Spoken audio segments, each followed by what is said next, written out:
Mambo vipi wewe rafiki adhimu kabisa wa lugha ya Kiswahili? Sasa ni kukaribisha katika wakati mzuri wa kujiunga nasi Swafif Africa Swahili International Film Festival Africa Awards 2026 2027. Na usinione nina furaha leo, nina jambo kubwa sana humu ndani, na ndio maana meno yangu 32 yote yamekuwa nje. Karibu sasa na hili tamasha kubwa la kihistoria hapa barani Afrika linaloletwa kwenu na A2V Television Studio Rwanda pamoja na Tanzania Broadcasting Corporation TBC. Ukweli na uhakika, na mara zote ukiniona mimi basi ujue umeona lugha adhimu ya Kiswahili mbele yako, macho kodo kabisa kwa ajili ya kuangalia kuelekea tamasha la tarehe 7 ya mwezi wa 7, tamasha ambalo ni bora na la kihistoria kipekee kabisa hapa katika bara la Afrika, lakini ulimwenguni kote, likiwa na lengo la kukuza lugha adhimu ya Kiswahili kupitia filamu kutoka bara la Afrika zikiwa na manukuu ya Kiswahili, lakini maudhui yakiwa ni ya Kiafrika. Sasa wewe mtayarishaji,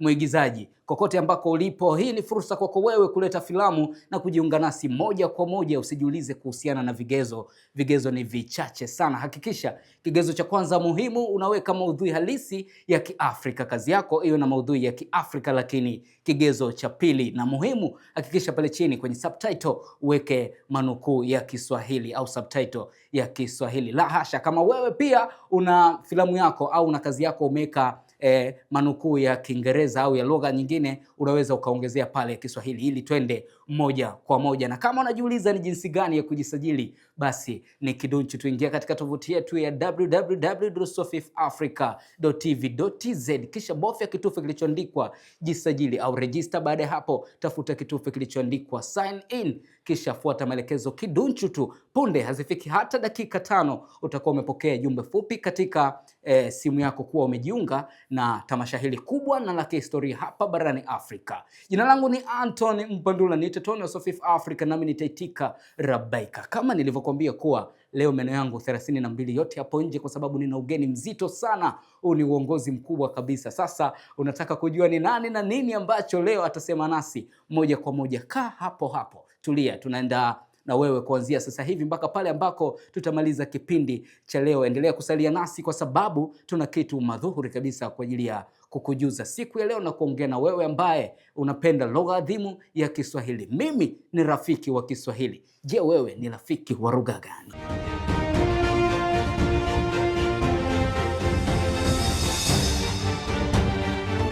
Na kama ambavyo awali nilikuelekeza kuwa nitakuwa na ugeni mkubwa kabisa, na kama unavyoniona unavyotuona, tupo na bashasha pamoja na furaha kibao. Endelea kusalia hapo hapo wewe mtayarishaji, mwigizaji wa filamu kutoka bara la Afrika. Je, unajiuliza ni vigezo gani ambavyo unatakiwa uwe navyo ili moja kwa moja ushiriki nasi Swafif Africa? Basi hakikisha kigezo cha kwanza, filamu yako au kazi yako inakuwa na maudhui halisi ya Kiafrika, lakini kigezo cha pili na muhimu, pale kwenye subtitle pale weka lugha adhimu ya Kiswahili. Mimi nilikwambia nitakuwa na ugeni mkubwa na ndio huu hapa. Sasa tunaweza tukakwambia nini ambacho tumekuletea kwa siku ya leo. Habari yako mama? Salama kabisa. Habari za majukumu? Uko vizuri? Niko vizuri. Waswahili wanasema usimnyime mtu chake. Umependeza sana. Asante, nashukuru. Nawe pia. Karibu sana. Unaweza ukajitambulisha kwa mtazamaji wa Swafif Africa ambaye anakuangalia, anajiuliza ndo huyu ninayemuona mimi au ni nani huyu? Langu jina ni Hidaya Njaidi, ni mama, ni mwigizaji, ni balozi wa Swafif, lakini pia ni kiongozi si tu wa Swafif bali ni kiongozi wa Umoja wa Wasanii Wanawake Tanzania, UWAWATA. Na umesikia vizuri wewe mtazamaji wa TBC1 katika kipindi cha Swafif Africa. Huyu ni balozi mkubwa kabisa, na ndio maana hapo awali nikakwambia kuwa tuna uongozi humu ndani, ugeni mkubwa kabisa kuelekea tamasha la tarehe 7 ya mwezi wa 7 2026. Basi keti hapo hapo, ni nini ambacho unatamani kusikia? Basi utasikia humu kuelekea katika tamasha hili kubwa na la kihistoria. Mama Jaidi, kuna mtu ambaye labda anatamani kujua ubalozi wako ulipatikanaje na uliingiaje moja kwa moja katika tamasha la Swafif Africa? Asante mtangazaji. Ubalozi wangu umetokana na ari niliyokuwa nayo kwa kutaka kufanya tukio kama hili ambalo tunaenda kulifanya. Naam. Niliishi kwenye ndoto za kutaka kufanya tukio la tuzo za Afrika si tu Tanzania peke yake, lakini nikakutana na mtu ambaye ana ndoto kama za kwangu. Naweza nikasema nilikutana na Mr. Baraka, tukazungumza, ndoto zetu zikawa zinafanana, tukaketi, tukaamua kufanya tamasha hili la Swafif. Na si tu kulifanya hapa Tanzania, kwa sababu tamasha hili mwanzoni lilifanyika katika nchi ya Rwanda, lakini kwa utashi wangu, kwa sababu mimi ni kiongozi, nikasema nitalivuta hili tamasha, lazima lifanyikie nyumbani, kwa sababu mwenye ndoto, mbeba maono ni Mtanzania. Sawa, hapo tubaki kwa Watanzania. Katika vyeo vyako, cheo ambacho kimoja umekitaja ni pamoja na mwenyekiti wa UWAWATA. Sasa kama umeweza kuwaunganisha wanawake kwa umoja wao katika filamu, katika tasnia ya filamu, hujafikiria kuunganisha wanawake kwa umoja wao Afrika ya Mashariki? Tayari nimeshaanza michakato, kwa sababu wanasema kila kitu huwa kinaanzia nyumbani. Nyumbani nimeweza, na sasa nimevuka mipaka, nimekwenda Kenya, nimekutana na watu ambao wanashughulika na masuala ya sanaa, nimezungumza nao, wamependa na wako tayari na wao kuwa na umoja wa wasanii wanawake wa East Africa. Nimekwenda Rwanda, nimezungumza nao, wako tayari. Burundi hali kadhalika wako tayari. Kwa hiyo bado kuna nchi chache ambazo nitakwenda nikazungumze nao ili tuwe na umoja wa wasanii wanawake katika East Africa. Sasa hivi karibuni tu unatuahidi kwamba tutashuhudia kwamba umoja huu hapa sasa unaonekana kiongozi nani na ukifanya majambo yao makubwa. Kabisa, bila shaka. Kabisa, bila shaka. Tuje kwenye tamasha la Swafif Africa.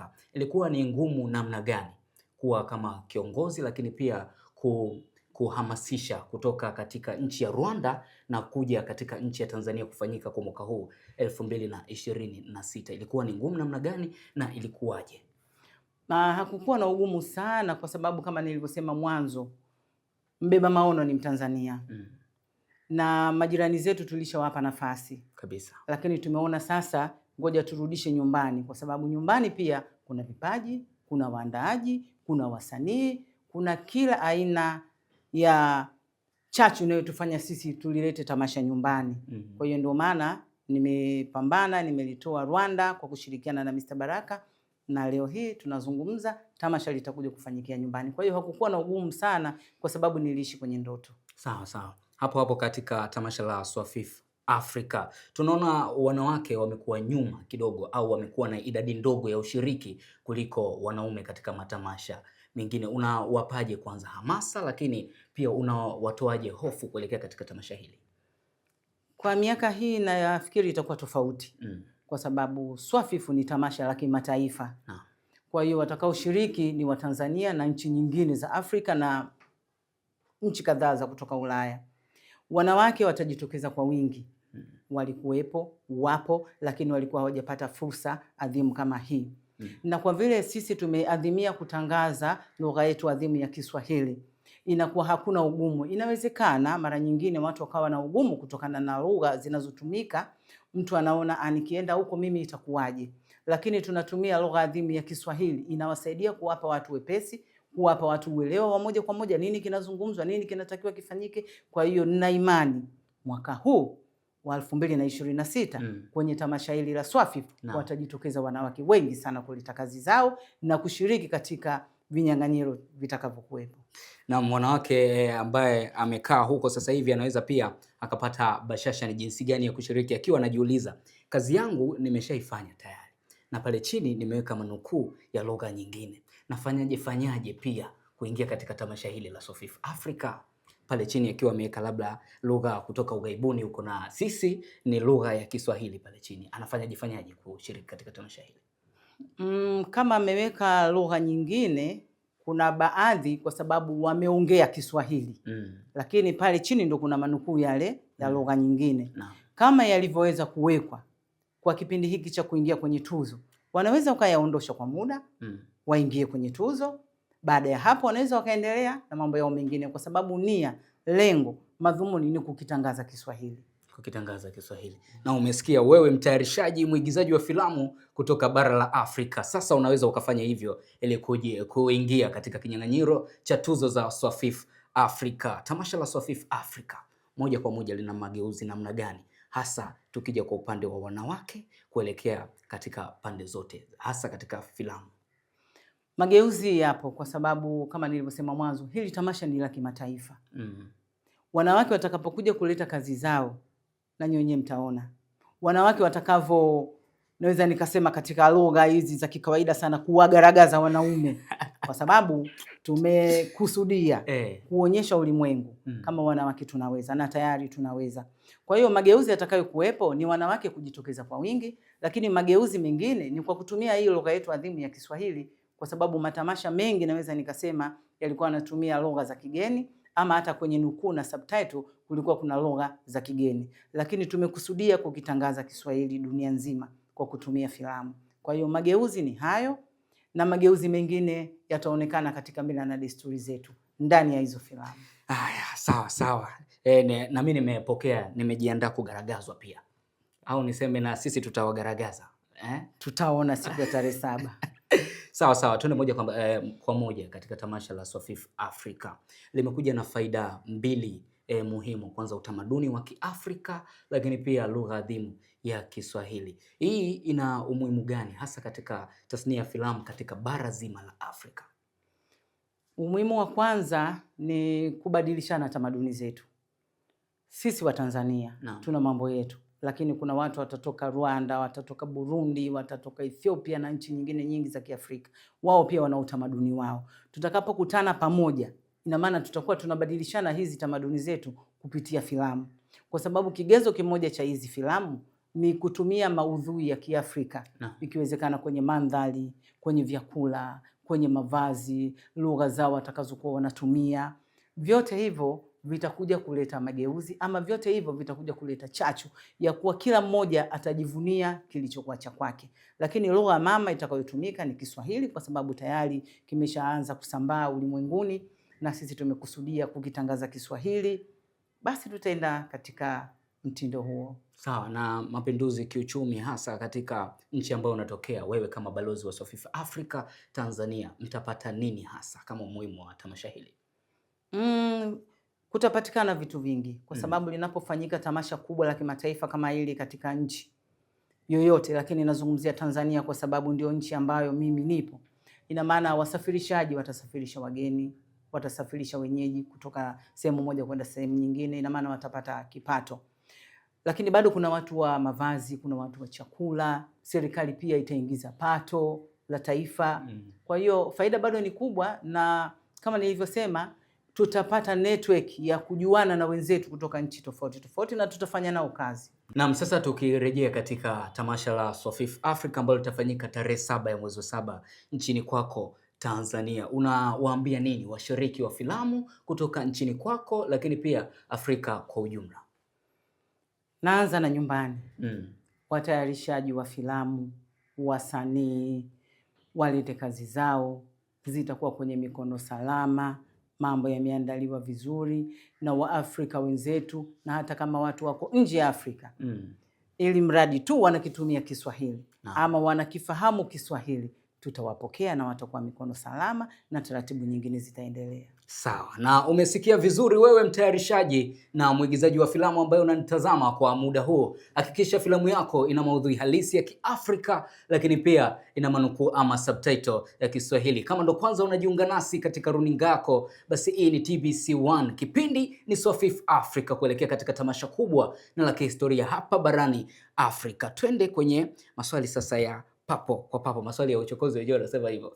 Hivi katika tasnia ya filamu, katika uanze kazi mpaka sasa hivi, ni tukio gani ambalo unalikumbuka zaidi? Tuanze kwenye ubaya alafu tuende kwenye uzuri. Sisi Waswahili tunasema kisu kimefika kwenye mfupa. Jambo nalolikumbuka naweza nikasema baya, lakini si baya bali ni majaliwa ya Mwenyezi Mungu. Mimi nilikuwa natoka zangu location kushuti filamu na nilikuwa naenda tena kwenye kazi zangu nyingine, maana mimi huwa nakuwa MC. Katikati hapa nikapata ajali moja mbaya sana ya gari. Yalipiga tuta ikaruka juu ikapinduka, matokeo yake nikaumia mkono. Nikalazwa kwa muda mrefu, lakini namshukuru Mwenyezi Mungu nipo naendelea na kazi zangu, tena nimerudi kwa nguvu kubwa kuliko ile. Mpaka huwa nawachekesha watu, nawaambia ukute nilivyopata ajali niliongezwa damu ya profesa kwa sababu naona na perform zaidi ya nilivyokuwa. Au sio? Sawa sawa, tuje kwenye uzuri. Ni tukio gani ambalo unalikumbuka unasema hili sasa halifutiki katika maisha yangu? Tukio nalo likumbuka ni kufanikiwa kuanzisha umoja wa wasanii wanawake Tanzania, UWAWATA. Kwa sababu kuna kipindi maadili naweza nikasema yaliyumba kidogo, lakini huwezi kumsema mtu kama hauna ukaribu naye. Nikaanzisha huo umoja na wanawake wenzangu wasanii wameitikia, wamo ndani ya huo umoja. Tunapopepesuka kidogo tunakanyana tukiwa ndani ya umoja wa wasanii wanawake Tanzania. Na naweza nikasema tukio lingine ni uanzishwaji wa tuzo za SWAFIF kwa sababu ilikuwa ni ndoto yangu kabisa. Wewe kama kiongozi sasa ambaye unahamasisha watu kuelekea katika tamasha hili la SWAFIF Africa, ni nchi gani ambayo ukiangalia unasema wale yani ndo anatupa sisi mgagaziko sisi kutoka Tanzania? Wewe sasa kama balozi kutoka Tanzania unasema wale kidogo watatusumbua akili. Mimi nasema hakuna watakao tusumbua akili. Acha bana. Tanzania tuko vizuri. Na ndio maana sisi ndio wenyeji na ndio maana sisi ndio waandaaji. Tanzania tuko vizuri. Wageni tunawakaribisha. Ukiambiwa sasa kwa hivyo ambavyo unajiamini utoe methali ya Kiswahili, unawapa methali gani kuelekea katika tamasha hili la SWAFIF Africa? Nawaambia tu jamani, Tanzania njema, atakaye na aje. Atakaye na aje. Na muamba ngoma huvutia kwake. La mwisho kabisa, mdharau kwao mtumwa. Nahisi umepokea maneno hayo kutoka kwa Mama Jaidi. Yeye ni balozi wa SWAFIF Africa kutoka nchini Tanzania. Endelea kuketi nami hapo hapo, tuna mengi sana kwa ajili yako wewe. Na tukielekea sasa kumalizia kwa muda huu, sisi ni SWAFIF Africa na tuna msemo wetu ambao tunasema Afrika bara letu, Kiswahili lugha yetu. Mimi katika kumalizia kwangu, wakiwa wanaenda wachambuzi sasa, napenda tumalizie kwa nikisema SWAFIF Africa, unamalizia Afrika bara letu, Kiswahili lugha yetu. Tuko pamoja? Tuko pamoja. Haya, sawa. Sisi ni SWAFIF Africa, endelea kuketi nasi hapo hapo. Mimi pamoja na Mama Jaidi, yeye ni balozi kutoka nchini Tanzania, akiwa anawakilisha vyema kabisa kuelekea katika tamasha la tarehe 7 ya mwezi wa 7 nchini Tanzania, jijini Dar es Salaam, pale Mlimani City, ambako utafanyika historia kubwa ya mageuzi ya filamu katika bara la Afrika na ulimwengu, ikiwa na lengo la kukuza lugha adhimu ya Kiswahili. Sisi tunaondoka, lakini wanakuja hapa wachambuzi kwa ajili ya kukupa mengi sana kuhusiana na lugha adhimu ya Kiswahili, hasa kwenye filamu, utamaduni wa Kiafrika kuelekea katika tarehe 7 ya mwezi wa 7. Sisi SWAFIF Africa tunasema Afrika ni bara letu, Kiswahili ni lugha yetu.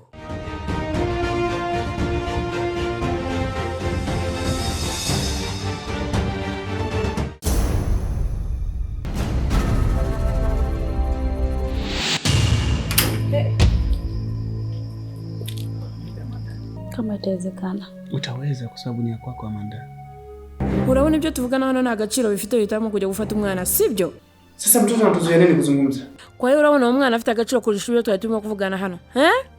Mtoto hali kwamba labda tuingilia mambo yetu. Kwa nini unakataa? Niba atarimo kule waje gufata wiki. Ulimfuata wa nini? Wewe unajua kama anachoka kulala kwa kitandani muda mrefu. Ungemwacha. Kwa nini ulimuua mama? Ndio maisha ambayo umelizika nayo kabisa. Ni nani aliyechukua gari airport? Hatujaja kufanya mazungumzo. Kamati tuondoke. Harirembo jukuruwe yatumye mishuri.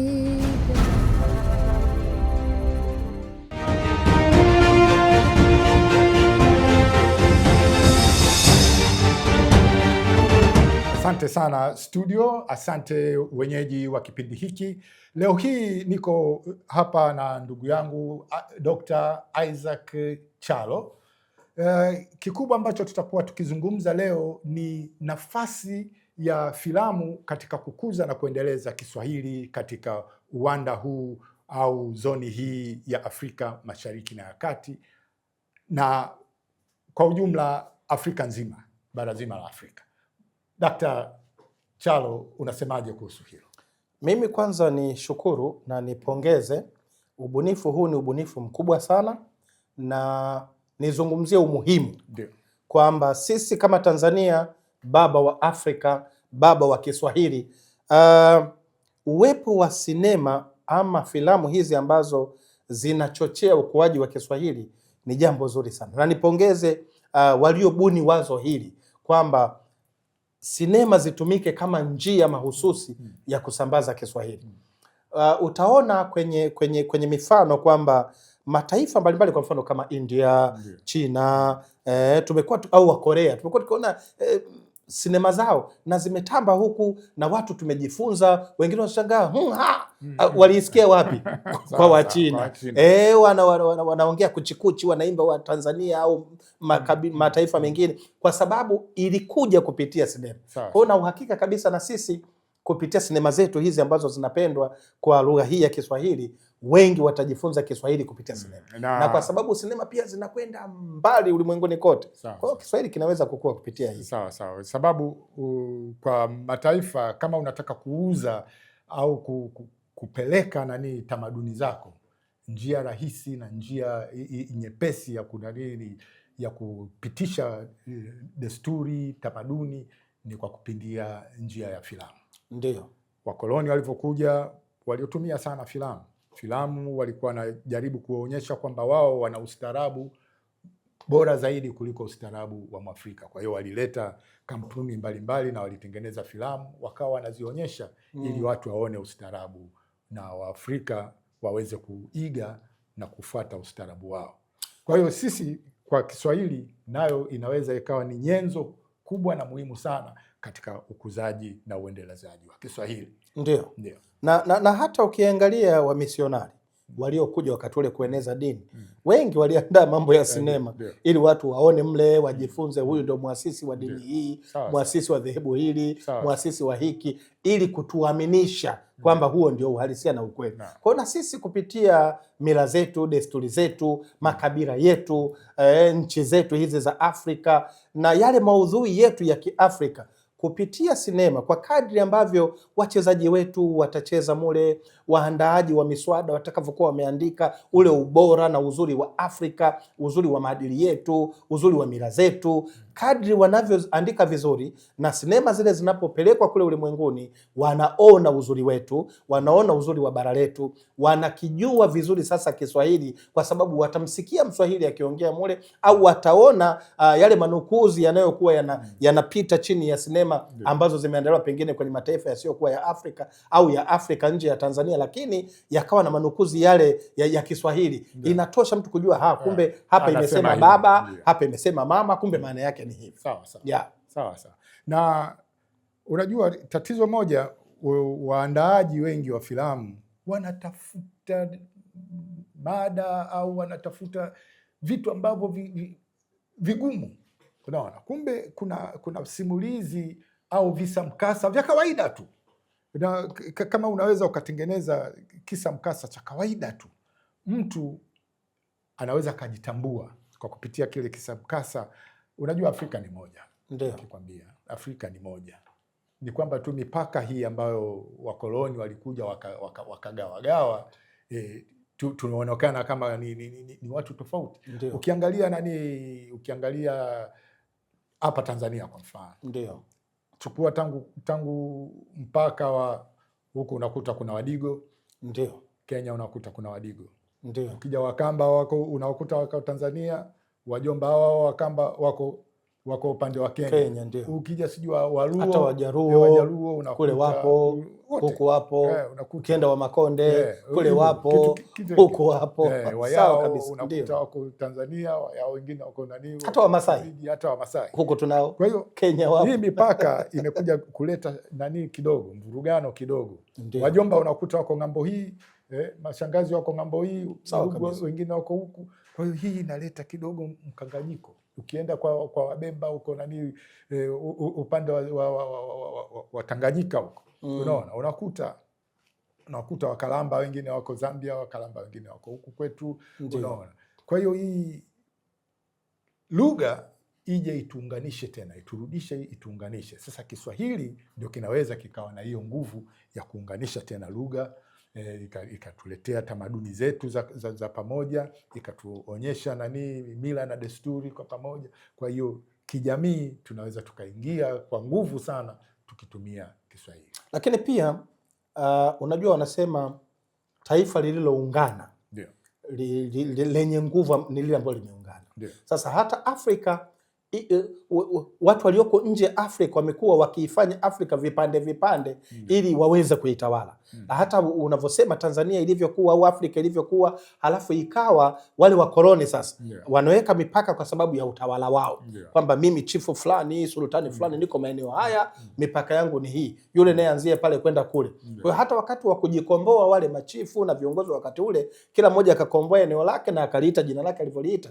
Lakini kumbe Afrika ingepaswa kuwa moja tu, rangi yetu ni moja. Na sasa ndio umuhimu wa kupambana pia kuhakikisha lugha hii ya Kiswahili ambayo ni lugha adhimu sana inaenea huku Afrika kote, ili tuweze kupata lugha moja ambayo itaitengeneza Afrika kuwa moja, na hivyo tutapata pia nguvu ya pamoja, kwa sababu tutakuwa Afrika iliyoshikamana.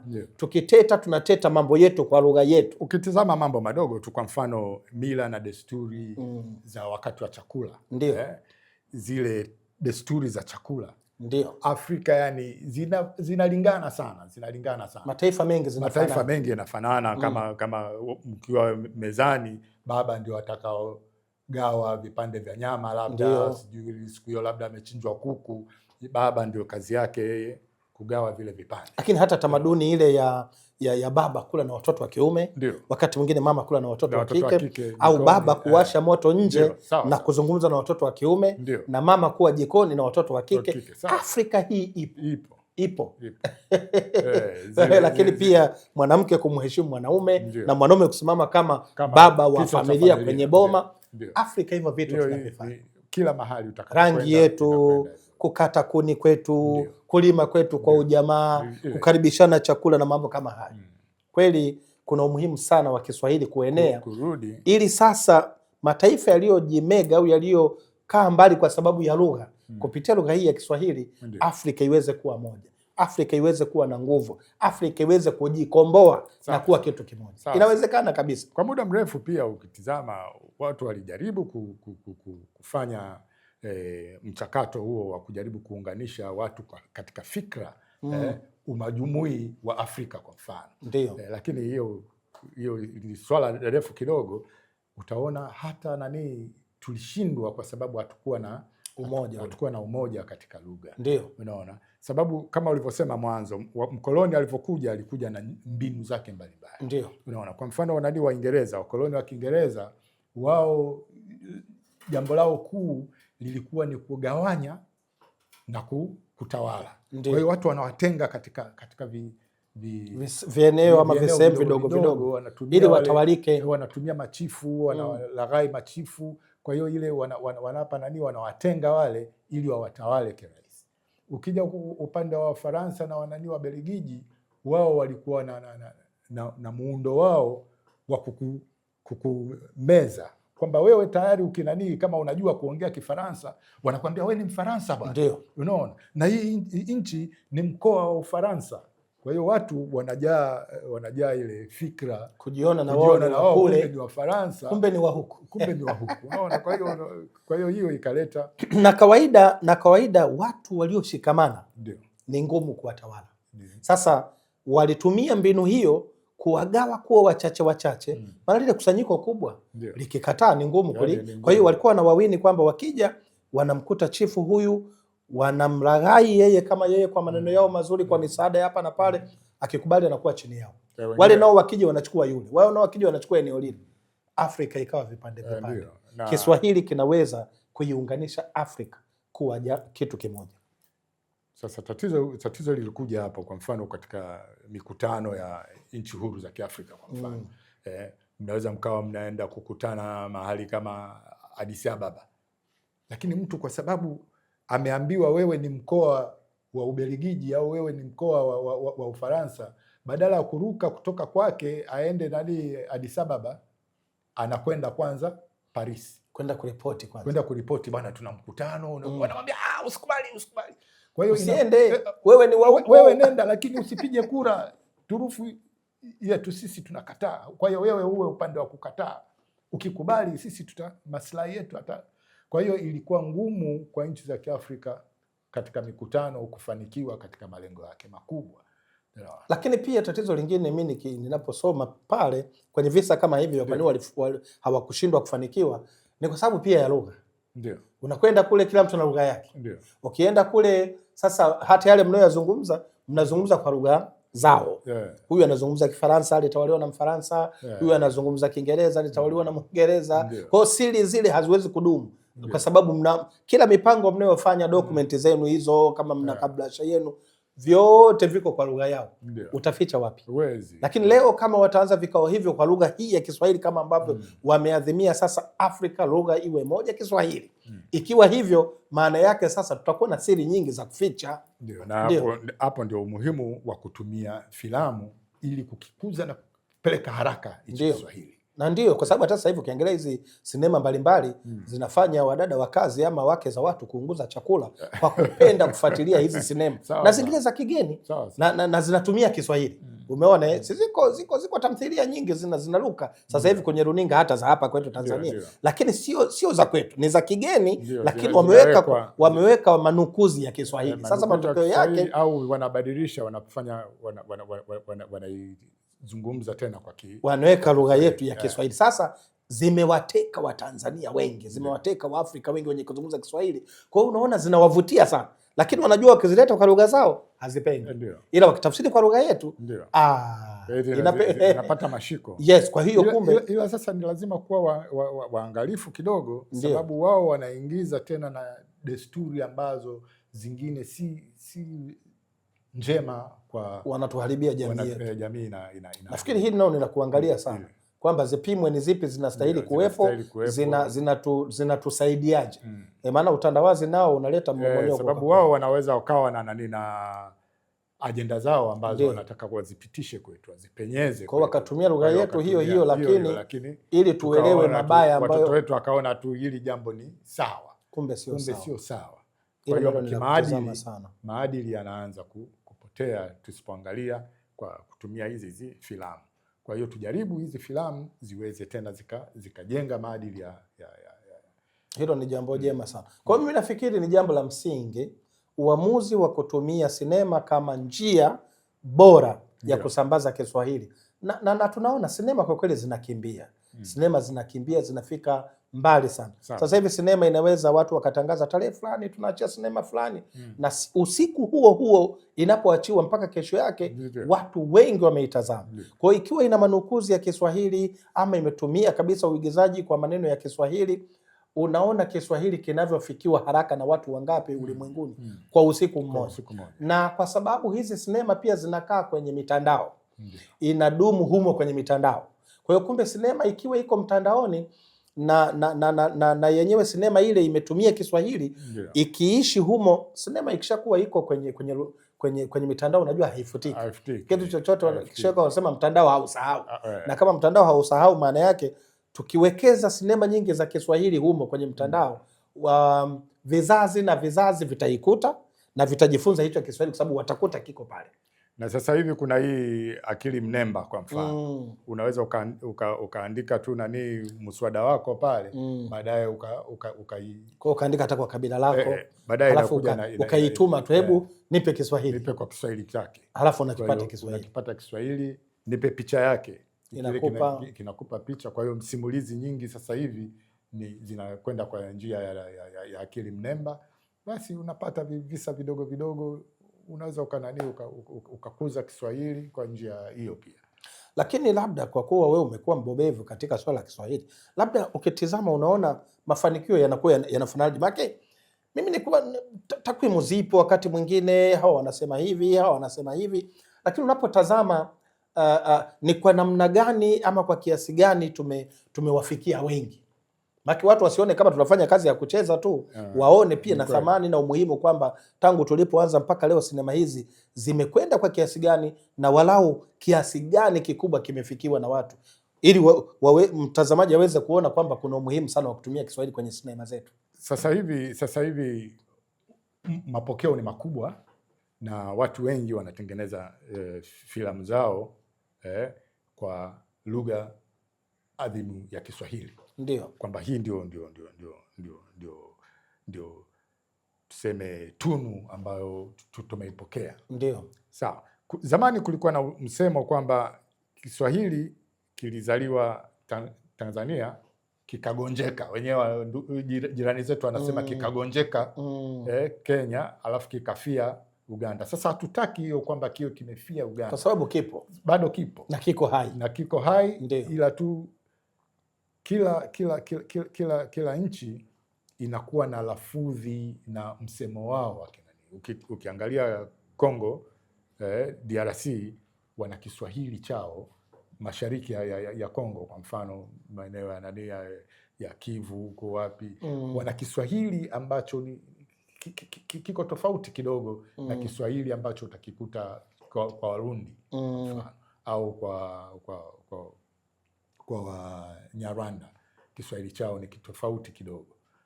Sasa unapokuja Uganda kinakuwa na utofauti mwingine tena. Ndiyo. Kwa hiyo hii tujaribu baadaye watengenezaji wa kamusi kwa mfano wakiweza kuunganika wote wa kutoka nchi jirani ya Kenya, kutoka Tanganyika, Tanzania, kutoka Zanzibar, wakutane watuwekee na sababu Kiswahili kinakuwa kutokana na maeneo pia. Ndiyo. Inategemea mko katika fani gani kwa mfano.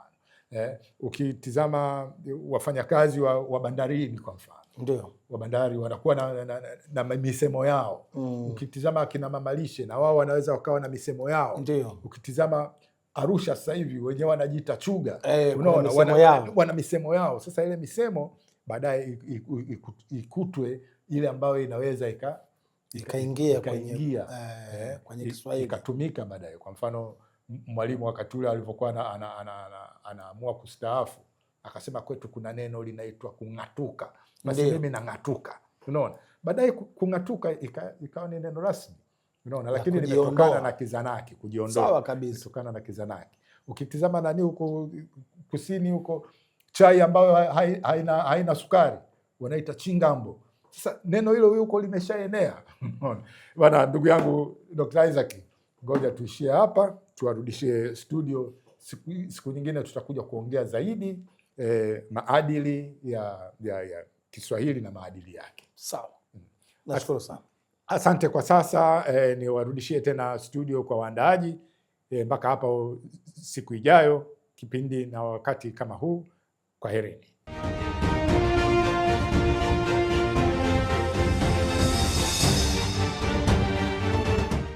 Sawa mtazamaji wa Swafif Africa ambaye bado unaendelea kumiminika nasi. Tupo hapa kwa ajili ya kukupa mengi sana kuhusiana na utamu halisi wa lugha adhimu ya Kiswahili na mengi kuhusiana na tamasha la Swafif Africa, ukiwa unaendelea kupata utamu halisi wa lugha hii tamu, lugha ya Kibantu ambayo inazungumzwa na watu wengi zaidi barani Afrika. Na binafsi yangu nilikuwa na mengi sana ya kukujuza leo. Umewasikia wachambuzi wakikupa mengi sana kuhusiana na tamasha hili, lakini wakikudokeza katika filamu ambazo zina maudhui halisi ya Kiafrika, lakini manukuu pale chini ni subtitle za Kiswahili. Basi endelea kuwa nasi hapo. Sisi ni Swafif Africa, tuna mengi sana kwa ajili ya kukujuza, lakini kwa leo tunaomba tuweke nukta hapa kwa sababu wanasema kila siku weka nukta kwenye sentensi ili uanze upya kesho. Na mimi ni jina langu Anton Mpandula, niite Tono Swafif Africa, nami nitaitika Rabaika. Lakini nikusi wewe mfanye biashara au mshiriki na mdau, unaweza ukatangaza nasi moja kwa moja. Kama vigezo umezivisahau wewe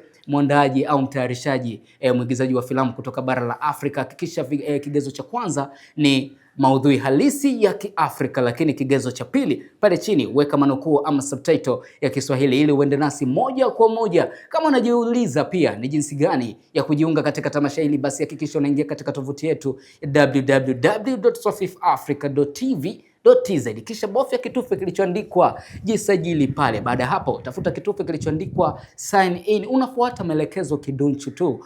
Punde utapokea ujumbe katika simu yako, au unaweza ukasema kitu chochote ambacho umekitumia kuingia katika tovuti yetu kuwa wewe tayari ni mmoja wa washiriki katika tamasha hili kubwa la Swafif Africa, tamasha bora na la kihistoria. Hapa sasa nikiondoka uaga na kuacha na kitu murwa kabisa, lakini nikukumbushe tu pia unaweza ukatufuatilia katika mitandao ya kijamii. Pale Instagram ni Swafif_Africa, lakini pale YouTube ni Swafif Africa na pale Facebook ni Swafif Africa Award. Sisi Swafif Africa tunasema Afrika bara letu, Kiswahili lugha yetu, usitoke, kuna kizuri ambacho kinakuja punde.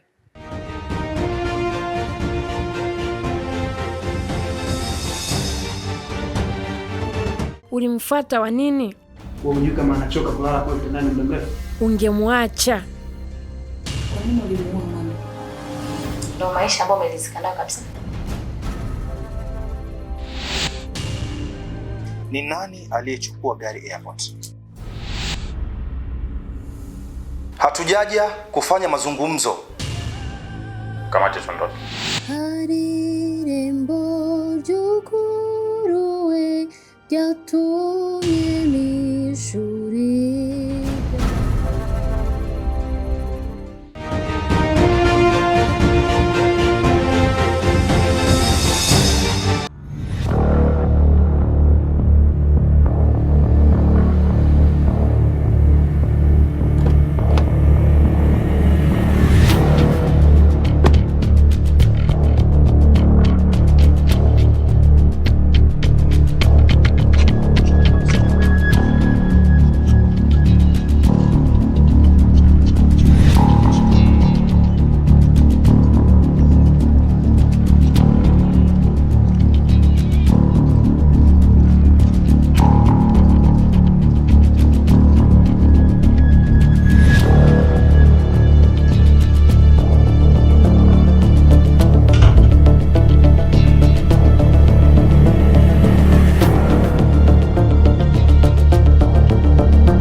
Kwa hiyo umesema mzigo huo ushuki bei?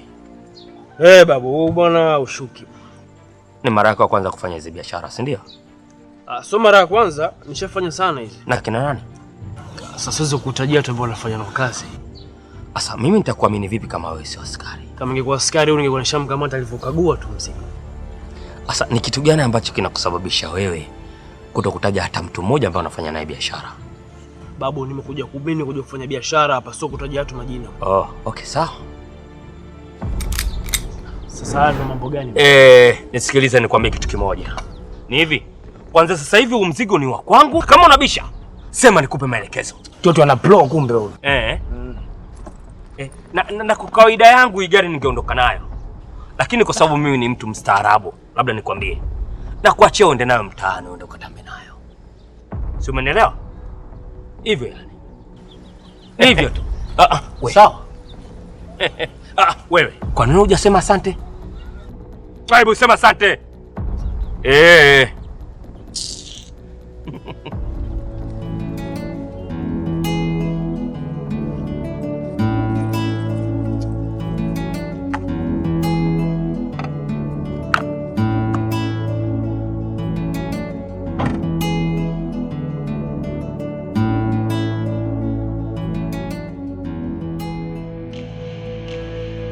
Swali gani unaniuliza hivi? Ina maana wewe tukio lilotokea hapo hujaliona? Samahani. Na hakuna mwandishi wa habari yote aliyofika hapo? Hapana afande. Hajaingia mtu. Nisingependa kuona picha ya tukio hili kwenye mitandao au kwenye gazeti lolote lile.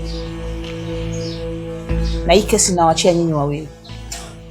Na naomba muifanyie kazi leo hii. Sawa afande. Sawa afande, lakini nilikuwa na swali moja naomba nikuulize kama utajali. Ni kuhusu haya maandishi yaliyopo hapa chini. Yamekuaje?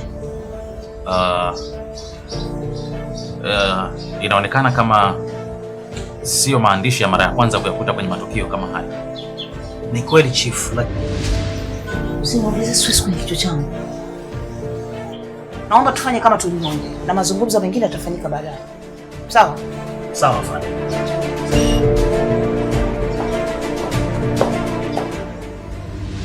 Inaonekana kuna kitu anatuficha. Ila hata yeye alipoona lile jina pale alichanganyikiwa kidogo. Hivi huyu Yahya ni nani? Mimi na wewe hatujui. Waache watu wamalizie kazi zao, na alama zote za vidole zitakazopatikana nahitaji kujua ni za kina nani haraka iwezekanavyo. Na nasikia kwamba marehemu ameacha mjane hapa. Sasa nataka kujua yuko wapi. Unataka kuniambia tunamhoji leo hii? Kumbe ulikuwa unataka tufanye nini? Angalau labda baada ya mume wake kuzikwa. Unafahamu hii bado mbichi kabisa hii. Omari, haya ni mauaji na hatujui muuaji alikuwa na nia gani. Sasa tuache mpaka watu wazike, halafu mwisho watu waje wauawe hapa, si ndio? Wewe endelea hapa na mimi nitatoka hapo nje nijaribu kuzungumza na majirani mmoja wawili, labda naweza kupata chochote.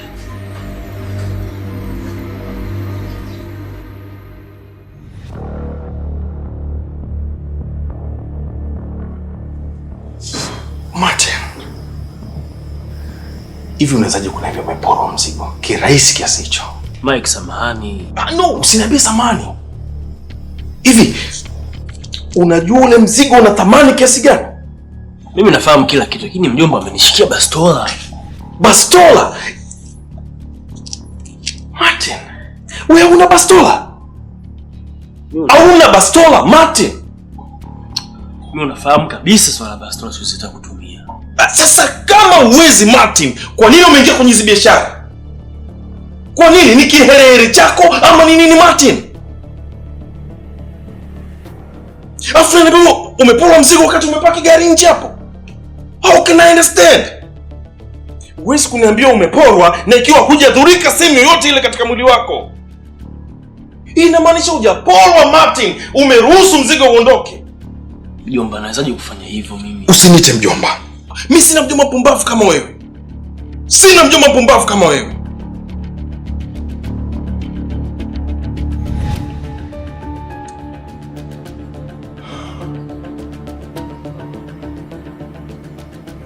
Sikia nikwambie.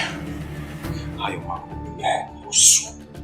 Nataka mzigo wangu au unipe thamani ya pesa kulingana na mzigo ambao nimekupa.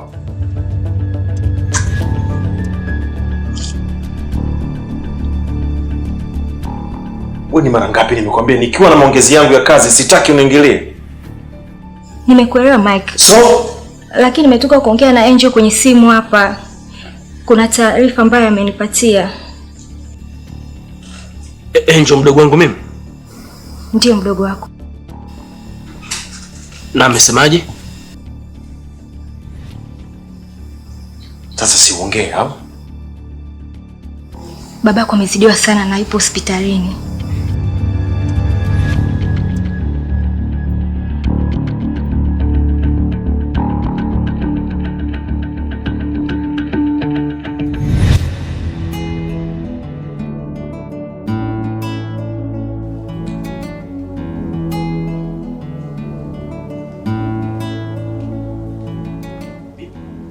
Zile ndio. Bado hali yake sio nzuri. Yuko odini anaongea na mamdogo. Okay, sasa kwa nini nyinyi mko nje hapa? Unaongea nini huko ndani? Sijajua, ila daktari amesema anataka kuongea na mamdogo. Sasa mama kweli mimi. Ulikuwa wapi saa zote hizo? Na tunakupigia simu yako upatikane. Ulikuwa wapi? Mimi simu yangu imepotea. Wewe Twende nje hapo tuongee.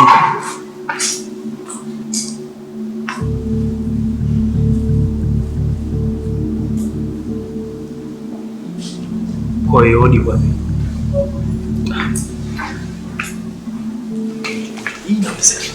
Hivi mnamwacha mama mdogo anazungumza na baba pekee yake akiwa mahututi kiasi kile. Anaweza kumwona kwenye urithi. Hebu jishikilie bro. Wewe baba yako anaumwa afu unaongea habari ya urithi tu hapa.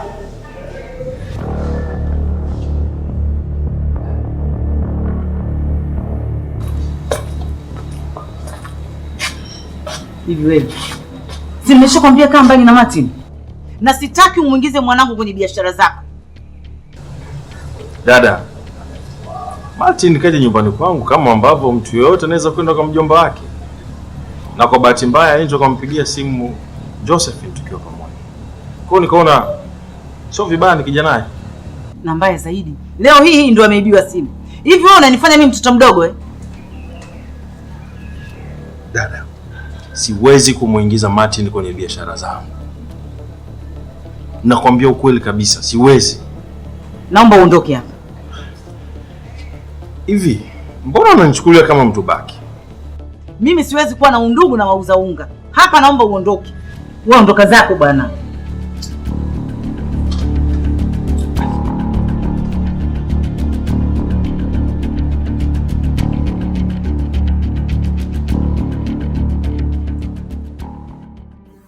Ingewezekana isingekuacha. Prince bwana, usiseme hivyo. Amini utapona tu. Sawa mume wangu. Unajua kuna mambo mengi sana ambayo wewe unafahamu. Na mimi sitaki kukwambia kwa sababu nahofia nitakutia hatarini tu. Mambo gani hayo? Wewe niache kwanza nipumzike. Lakini kama itatokea mimi nimeondoka, basi nakuomba na nakusisitiza sana usishindane na mama Martin. Roho mama Martin imejaa chuki kubwa sana. Atakufanya vitimbi vya kila aina ili akukomoe tu.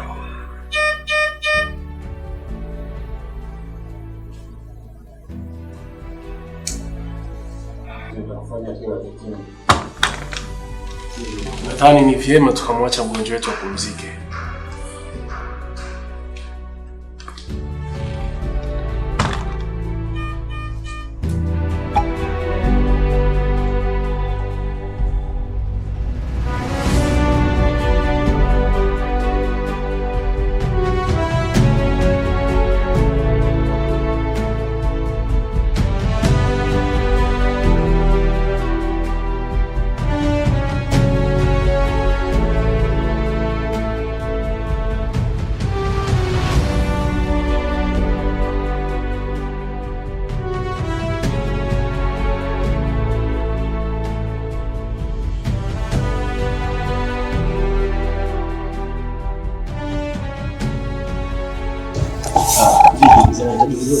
Hapana, anahitaji kupumzika. Lakini unaweza kumwambia mwanae Martin mkubwa niko hapa. Amesema sisumbuliwe mpaka mwanasheria yake atapofika.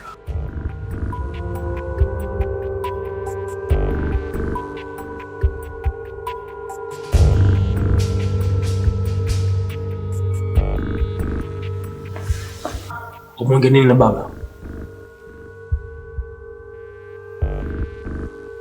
Martin, kaa kimya. Mama, nakaje kimya kwenye kitu kama hichi? Mimi sipendi kurudia maneno. Nimesema kimya.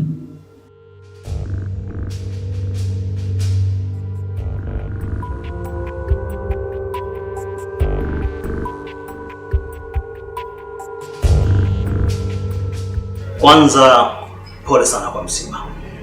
Lakini pili, tunakushukuru sana kwa kukubali kuzungumza na sisi. Asante. Karibu. Unaweza kunieleza mara ya mwisho ulivyoonana na mumeo akiwa hai? Tulikuwa wote almost siku nzima. Tulikuwa pamoja. Na baadaye nikaamua kutoka. Na ulitoka kwenda wapi, Violet? Nilienda supermarket kununua vinywaji. Na hata receipt ninayo. Naweza kuiona tafadhali?